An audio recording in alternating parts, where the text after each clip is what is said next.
Muy buenas tardes, doctora. Bienvenida a Manavisión Plus. Buenas tardes y muchísimas gracias. Qué gusto tenerla en este espacio, Wendy. Vamos a conversar y aquí vamos a aprovechar a la doctora porque supongo que hay muchas dudas con respecto a estos temas que hoy en día pues también entran en ese debate, ¿no? Si la tecnología termina siendo una herramienta importante para la educación o es simple y pura mera distracción, ¿no? Porque de pronto pues hay muchos niños que quizás ya están muy conectados, los adolescentes, si bien es cierto termina siendo una herramienta, luego también termina siendo una forma pues de adicción, de distracción y en este sentido pues Wendy vamos a iniciar la entrevista. Así es, doctora, bienvenida. Muchísimas gracias por este espacio que nos da en Manavisión Plus. Queríamos empezar la entrevista un poco preguntando sobre las actividades extracurriculares que fortalecen las habilidades sociales, autoestima y disciplina de los niños y adolescentes en el uso de las tecnologías. Efectivamente, las actividades extracurriculares tienen que plantearse siempre como un complemento, no es un sustituto. No es, y esto también es muy importante, algo que quita tiempo a lo que es la relación familiar, ¿no?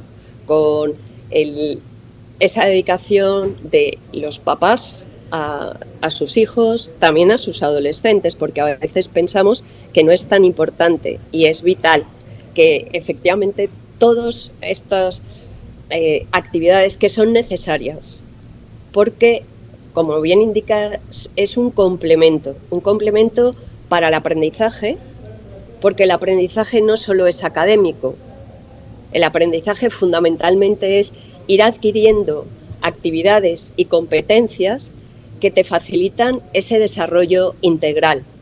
Por eso consideramos que tener unas actividades extracurriculares adecuadas, como iremos viendo, es muy bueno porque se aprende, por ejemplo, a relacionarse con otras personas, con otros chicos, otras chicas, fuera de lo que es el entorno familiar y escolar purito, sino que sale fuera, ¿no?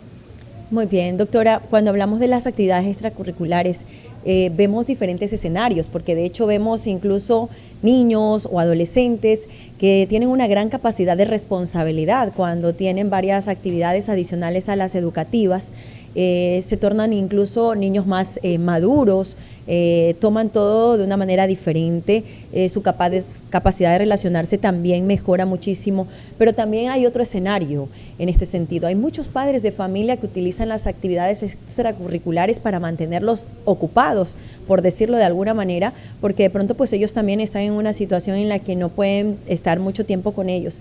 ¿Qué pasa ahí cuando no hay una relación ya entre padres de familia e hijos? Es decir, prácticamente nos vemos solo para una comida, para bañarlo, para acostarlo y para que mañana vuelva a sus actividades. Y es decir, a veces incluso chicos que están en el colegio hasta tarde, hacen sus tareas en los colegios, llegan a casa a sus actividades extracurriculares, no tienen tiempo prácticamente nunca con sus padres. Es decir, ahí también de pronto fortalecemos una parte y la otra la dejamos muy débil.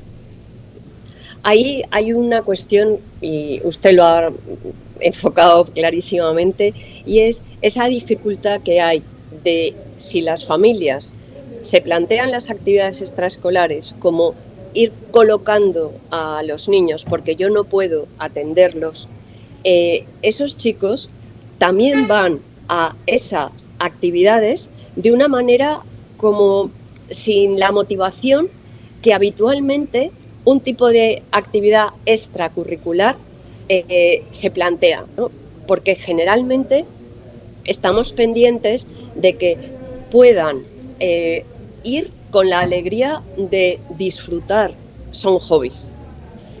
Cuando los papás efectivamente no pueden, lo que hay que plantearse es, sí que pueden estos niños tener tiempo para juego libre, tienen tiempo, por ejemplo, para descansar también, para ir al parque, para jugar un rato, o simplemente tenemos delante una serie de como obligaciones, igual que ir al colegio es una obligación, de la misma manera las otras actividades se plantean como totalmente obligatorias. Es ahí donde no podemos plantearnos que sean realmente una ayuda para esos chicos. Por eso siempre hay que buscar un momento para que los papás puedan efectivamente hablar con sus hijos. Al final son niños como desconocidos, no sabemos sus reacciones. Hay que buscar otras salidas que puedan ayudarles a ellos a todo este estilo de interacción, etcétera. Pero la familia es la clave. Y aunque sea poquito tiempo, por lo menos el tiempo de la cena, pues esa comida, que los papás estén, por lo menos uno de ellos, ¿no?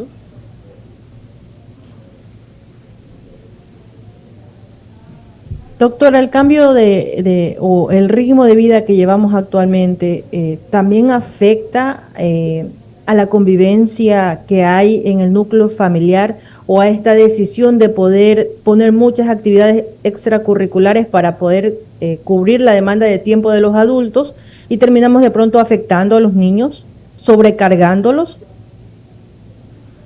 Sí. Recuerdo una vez, siendo directora de un centro educativo, vino una alumna, tendría como 11 años o así, y me dijo, mis padres me explotan. Sus papás eran hiper cariñosos, adoraban a sus niños, pero como efectivamente tenían unos trabajos que les llevaban muchas horas, en concreto la mamá era ginecóloga, con lo cual le podían llamar en cualquier momento o alargarse de una manera increíble el horario de trabajo, ¿no? Y un parto llega en un momento o cualquier complicación, ¿no? Entonces, estos papás habían buscado actividades artísticas, deportivas y además que pensaban que efectivamente esa niña disfrutaría. El niño era todavía más pequeño, con lo cual no era tan consciente. Pero ese me explota, ¿no? Hablé con los papás y les dije, esta es la percepción que Marta tiene sobre esas actividades curriculares, extracurriculares que tiene. Ella piensa que es una explotación. Entonces, estudiaron ellos sus posibles trabajos y vieron cómo, a lo mejor no todos los días de la semana, pero sí algunos de esos días podía efectivamente sacar un ratito y que el papá o la mamá pudieran estar. De modo que ese voy a recogerte, quizá no podían rebajar el número de actividades, pero sí papá está en la puerta y te recoge, o mamá ese día te lleva, o cosas así que los niños necesitan tener la cercanía de sus papás. Poco tiempo, pero un poco tiempo de hacernos visibles. Por ejemplo, pues en la mañana si podemos desayunar con ellos.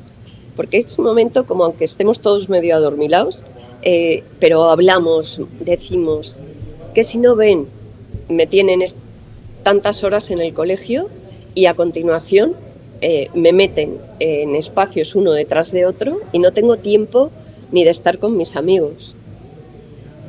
Muy bien, y en este sentido, doctora, importante también analizar, porque a veces cuando hablamos del tiempo y ya saliéndonos un poco del tema de las actividades extracurriculares, el tiempo también termina siendo la excusa de los padres de familia para brindar todas las facilidades tecnológicas a los hijos, porque quizás hoy en día, si bien tenemos un grupo muy alto de niños que tienen muchas actividades extracurriculares que no están relacionadas con la tecnología, también hay niños que tienen mucho tiempo con la tecnología precisamente por no tener actividades extracurriculares y por no tener el tiempo de papá y mamá. Y en este sentido también ¿cuáles serían los riesgos de estos papás que están muy ocupados, que las actividades de trabajo y laborales no les permiten estar pendientes de sus hijos?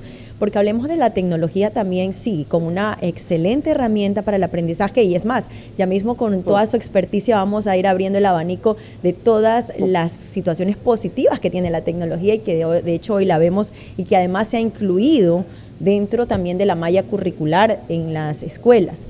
Pero también qué riesgos se tienen cuando los hijos están excesivamente. Hay estudios que indiquen, doctora, que afecta, por ejemplo, a la memoria, a la capacidad de atención. ¿Realmente es así? Sí.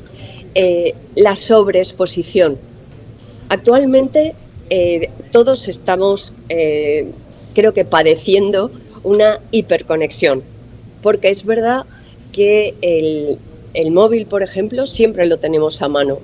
Y constantemente, si se enciende la pantalla, miramos.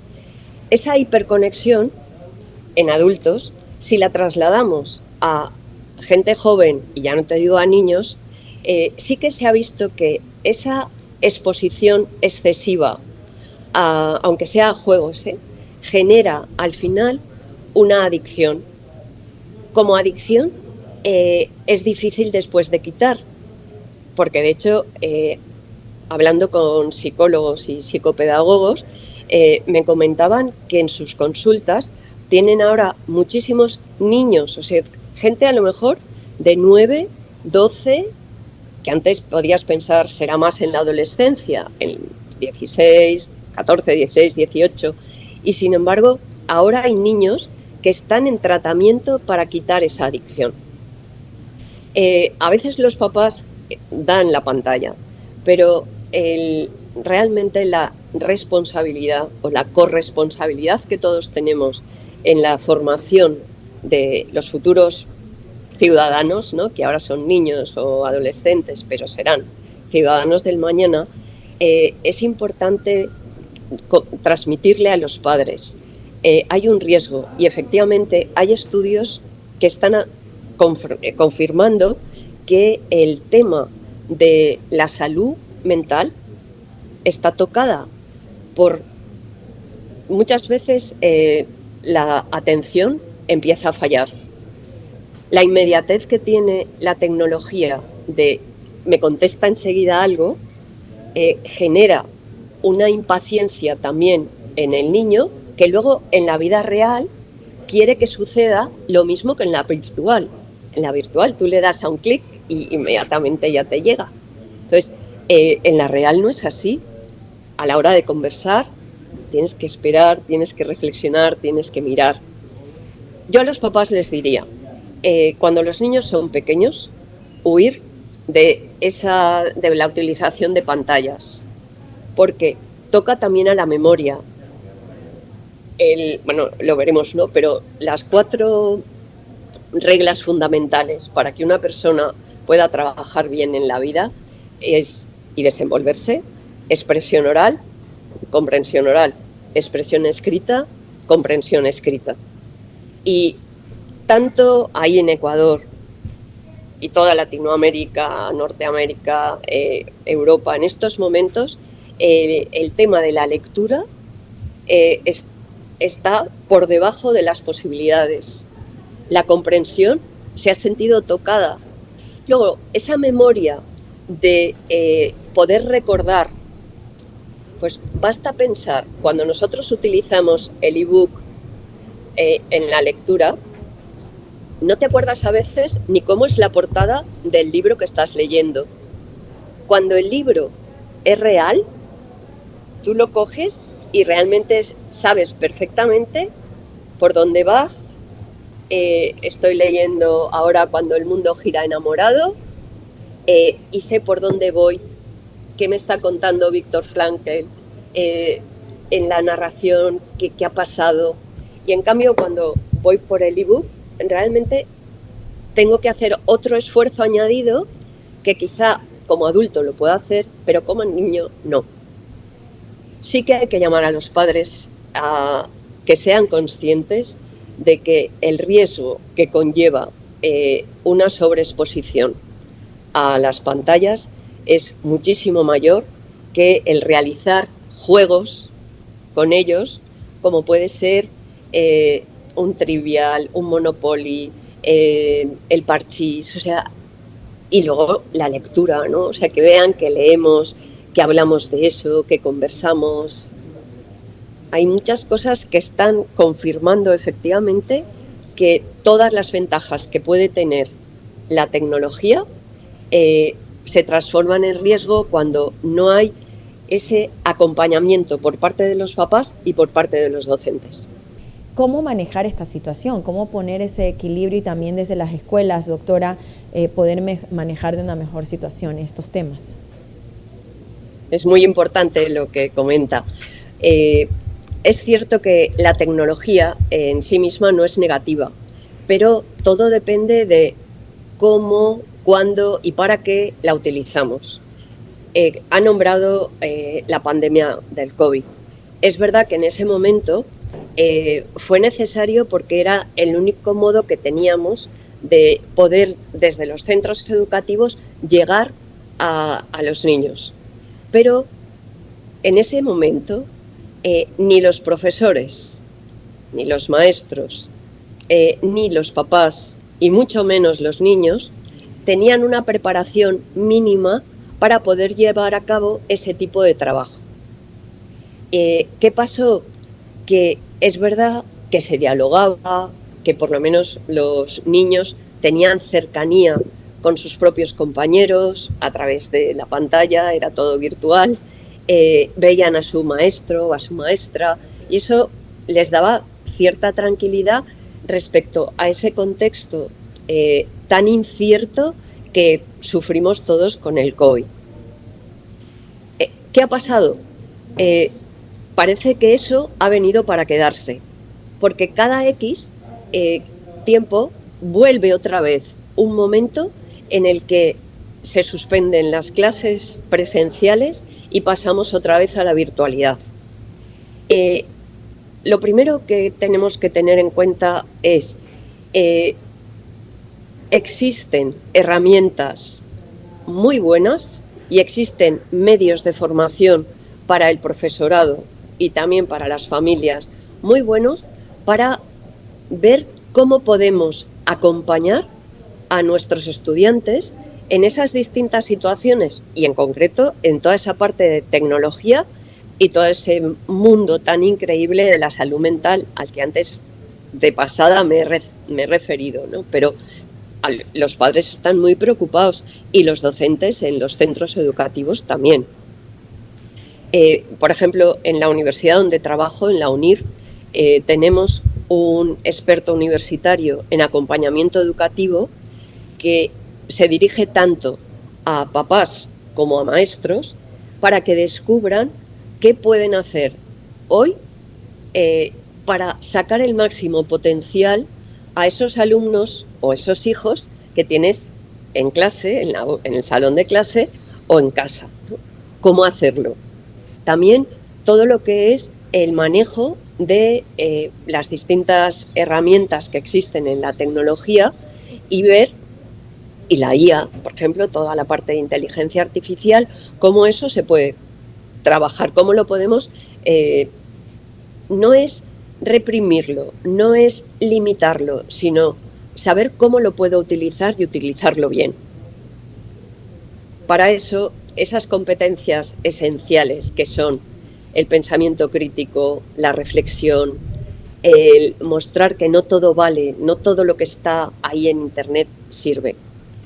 Y vuelvo, aunque me alargue un momento, pero ha comentado algo que es muy importante y es muchos docentes lo que dicen respecto a esas promociones de niños que estuvieron 2-3 años en plena pandemia y sus secuelas, tienen efectivamente unas lagunas muy grandes. Lagunas que es en toda la parte de comunicación, es decir, del lenguaje, lectura, escritura, comprensión lectora, expresión y matemáticas. Y justamente existen muchas apps, ¿no? Que diríamos muchas aplicaciones que pueden trabajar directamente todas esas deficiencias, ¿no? Ajá.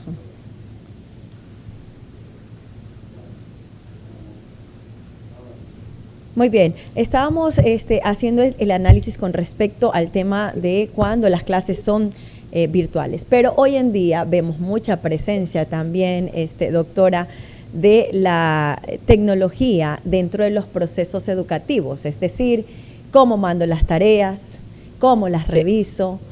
En este sentido, ¿en qué porcentaje podríamos decir es positivo hacer esto? Porque hay un gran debate entre padres de familia y que ahora, bueno, son padres y que antes tuvieron una infancia totalmente distinta, totalmente diferente con respecto a la educación, donde la tarea iba escrita en el cuaderno y mamá o papá se sentaban a ayudar a sus hijos a hacer una tarea. Hoy en día esa tarea llega de manera virtual, se trabaja muchísimo con la virtualidad con respecto a esto. Y en este sentido como que también de alguna manera, no sé si logro sentir que esto también nos aleja un poquito de esa presencia con los hijos. Es decir, todo está ahí, ahora con la inteligencia mucho más rápido, le pedimos que nos dé incluso los resultados, no nos complicamos la vida y no le enseñamos al niño absolutamente nada. O sea, siento que, bueno, yo soy de las personas que me gusta la tecnología, pero no estoy como que muy al 100%. Yo sé que hay gente que ama la tecnología y dicen, esto es lo más maravilloso porque me resuelve la vida. Pero siento que se ha perdido mucho, doctora, con respecto a esto.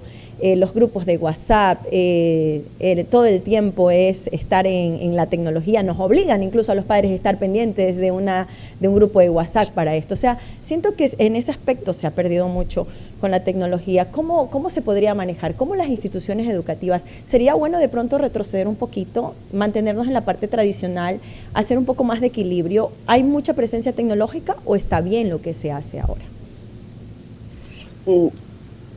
Como todas las cosas, depende. Por un lado, hay algo que ha facilitado enormemente la conexión con las familias a través de la virtualidad, pero también es cierto que todo abuso, como siempre, pues lleva a una serie de limitaciones y lleva sobre todo a que en lugar de beneficio lo que tenemos es un riesgo.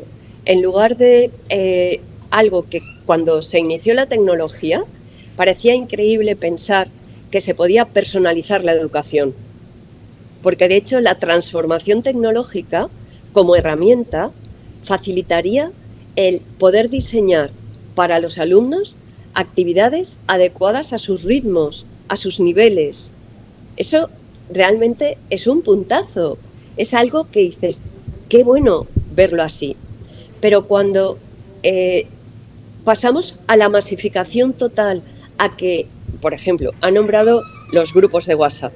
Los grupos de WhatsApp yo creo que es lo más parecido al martirio chino, porque constantemente se hacen preguntas o se cuestionan cosas y se crean a veces unas bolas en el mundo que dice, ¿qué ha pasado? ¿Pero de qué estáis hablando? ¿Qué no sé cuántos? Y la gente se enfrenta entre ellos, entre los papás entre sí y respecto al colegio, porque algo que ha sucedido en el cole, que no sabemos exactamente qué es, pero la versión de un niño o de un papá que se ha hecho eco de lo que su hijo le ha contado, descentra todo. Son dos cosas distintas. Por una parte es esa repercusión social que tiene, esa montaña de datos, de que te lleguen las tareas a través de la Classroom. Claro, fíjense que si cuando yo estaba en colegio, o sea, cuando daba clases, hubiera podido tener un drive donde ir subiendo comentarios de texto, lecturas que valen la pena, artículos, tal, pensaba, qué chulo, ¿no? Porque puedes ofrecerle a tus alumnos variedad y decir, he subido, por ejemplo, distinto tipo de lecturas, cada uno que elija la suya, luego que la comente y haremos en clase no sé qué y no sé cuántos. Claro, esa es la verdadera utilización de la tecnología, porque es pensar lo que facilita el que todo el trabajo previo que un profesor hace, porque los maestros realizan un trabajo grande previo, pero se pierde en esa especie de aspecto burocrático que ha cogido hoy la comunicación con los padres. Claro, hemos perdido el cara a cara. Estamos a lo mejor más informados y, por ejemplo, en su caso, está durante bastantes horas, usted está más pendiente, ustedes, ¿no?, de las noticias, el siguiente programa, lo que tienen que hacer, con quién conectamos para el próximo día, qué hacemos, tal. Claro, durante ese tiempo el WhatsApp de sus hijos no lo miran porque piensan, si sucede algo en el colegio, me avisarán y estamos tranquilos por eso. En cambio, muchas veces se inquieta y se pierde la eficacia que puede tener efectivamente con las posibilidades reales. Eso es lo que pienso, ¿no? Aislamiento social, dificultades de comunicación interpersonal y muchas veces se genera lío inútil. Muy bien, vamos, no sé si Wendy tenga alguna consulta, importante también saber ya en base a lo que hemos ido conversando, Wendy, también las dudas que surgen, ¿no? Con respecto a estos temas.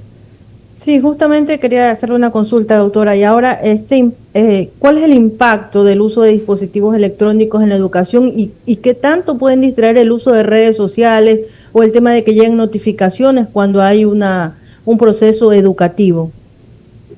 Sí. ¿Cómo afecta? Afecta mucho el tema de las redes sociales, porque las redes sociales, cuando un niño tiene activadas las notificaciones en su tablet o en su móvil, pero por ejemplo en Ecuador, y muchos otros países, pero concretamente en Ecuador, desde abril del 25, este año, se prohibieron los celulares en los colegios. No sé hasta qué punto eso se ha llevado efectivamente a cabo. Sé que algunos centros educativos sí, pero el tener siempre iPads, las distintas tablets, etcétera, conectadas a Internet y no solo al Classroom, porque es que se puede tener las tablets conectadas al Classroom del centro educativo sin necesidad de tener todos los otros, o sea, un Internet abierto, sino como si fuera un túnel, ¿no? Te conectas con el centro con unas claves y no puedes hacer otra cosa. Entonces, está habiendo en el tema de las redes, está afectando mucho a lo que es el bienestar emocional de algunos alumnos. Por ejemplo, el ciberbullying, que hace unos años, pues acoso siempre ha habido, pero al gordito, al que llevaba gafas, al que era más torpe en el deporte, tal. Pero pasaba algo en el colegio, como no había conexiones de móviles ni de nada, te ibas a casa, merendabas tranquilamente y al día siguiente llegabas otra vez al colegio y no pasaba nada. Pero ahora cualquier cosa es filmada, es subida a redes y algo que puede ser chiquito se convierte en una afrenta o se convierte en una ridiculización máxima. Entramos ya en el ciberbullying. Y las redes generan también una dependencia muy grande porque antes les decía, ¿no?, que amigas y amigos que tengo psicólogos con gabinete me dicen, no te puedes imaginar, Rosa, cuánta gente llega a la consulta con depresión por un tema y es que no le han dado like cuando han ido subiendo sus fotos. Dices, pero ¿cómo puede ser, ¿no?, que dependan de un like? Dependen, así somos de vulnerables. Y claro, la gente joven, sobre todo los niños en la edad de la pubertad, adolescencia, todavía tienen una situación muchísimo más, no sé, como de poco fuste que la que podemos tener un mayor, que dices, oye, voy a estar pendiente de un like, es que eso es una tontería, ¿no? Pero es cierto. Así es. Bueno, doctora, realmente agradecemos este espacio que usted nos ha brindado y el tiempo también de este diálogo. Por acá nos llegaba una pregunta antes de cerrar la entrevista, y es que preguntaban por cuando hablábamos del tema de los libros, cuán importante es hacerlo de manera un poco más tradicional, de pronto pues desarrollar esas habilidades a través de la lectura real, ¿no? Y no hacerlo solamente a través de las pantallas. ¿Qué libros se les puede recomendar a los padres de familia que puedan también darles como una forma de mejorar esas habilidades para niños de 5 a 10 años? Porque de pronto hay padres que dicen, compro este libro con el deseo de que mi hijo tenga ese interés por la lectura y resulta que no le pareció muy interesante y lo deja de lado. una guía de pronto para los padres que están interesados en mejorar esa condición en sus hijos? Vale. Como siempre dependerá del carácter que tengan los niños, pero hay algunas editoriales que se dedican a todo lo que es la literatura infantil y juvenil, como puede ser Edelvives, como puede ser Santillana, como puede ser Planeta Juvenil, y no quiero dejar de recomendar para todo el tema de trabajar las emociones en niños y jóvenes. Hay una doctora que va muchísimas veces, o sea, se pasea por el mundo entero, yo creo, que es Begoña Ibarrola. Begoña Ibarrola, en el tema del aprendizaje emocionante y cómo trabajar las emociones, para mí es la persona como que con un cuentecito, una historia, una fábula, te acerca, y los papás es que disfrutarán también, porque lo han dicho, ustedes lo han presentado muy bien. Con un libro, con un cuento, es como si hiciéramos un libro fórum al nivel de esos niños. Y luego, cuando ya son adolescentes, ¿se acuerdan de los libros de Los 5 secretos, que es de Enid Blyton? Pues tipo esas aventuras, es muy bueno también poder hablar de ellos e implicarnos, porque a lo mejor son libros que nosotros, papás, ya leímos. Y léete esto y hablamos. Pero ¿cómo puede ser tal? Ya, pero mira cómo dice la verdad. Mira esto cómo sus amigos le dicen, has sido un buen amigo porque me has guardado este secreto. Mira cómo, claro, al final la lectura, con los personajes que aparecen en los libros, nosotros aprendemos a vivir otra vida y se nos abren otros caminos. Es que es muy bonito. O sea, es como los grandes libros y los pequeñitos, pero esos, los cuentos de Perrault, todos esos cuentos de aventuras, es que nos trasladan de una manera de la imaginación, que la tecnología te la quita, la imaginación te traslada y vives otras vidas y aprendes cosas y dices, pues son los mismos valores que yo quiero también tener, ¿no? Yo quiero ser buen compañero, yo quiero hacer feliz a las gentes que tengo a mi alrededor. Yo quiero el día de mañana cooperar en mi país, desde donde esté, desde mi punto chiquito, ¿no? Pues la lectura te abre todo eso, es que es muy bonito. Perfecto, doctora, queremos agradecerle. Hablamos de la memoria, de la capacidad de atención, incluso ahora en esta parte de la imaginación. Cuán importante es que no se pierda toda esa capacidad y esas habilidades tanto en los niños como en los adolescentes. Así que bueno, pues queremos agradecer porque este diálogo seguramente pues llega a muchas familias y a muchos padres que quizás pues están viendo la tecnología como una herramienta importante, pero quizás también no se están dando la oportunidad de ellos compartir ese tiempo que también es fundamental para hacer esos cambios también en el pensamiento, en el comportamiento también de los hijos. Así que muchísimas gracias, doctora, por habernos acompañado. Qué bonito diálogo y bueno, pues ese mensaje final para quienes nos están sintonizando ya en la despedida de esta entrevista. Muchísimas gracias. Solamente decirle a los padres que el tesoro mayor que tienen son sus hijos, y a los maestros y maestras que ayudar a crecer es la finalidad de todo lo que hacemos dentro del aula. Muchísimas gracias.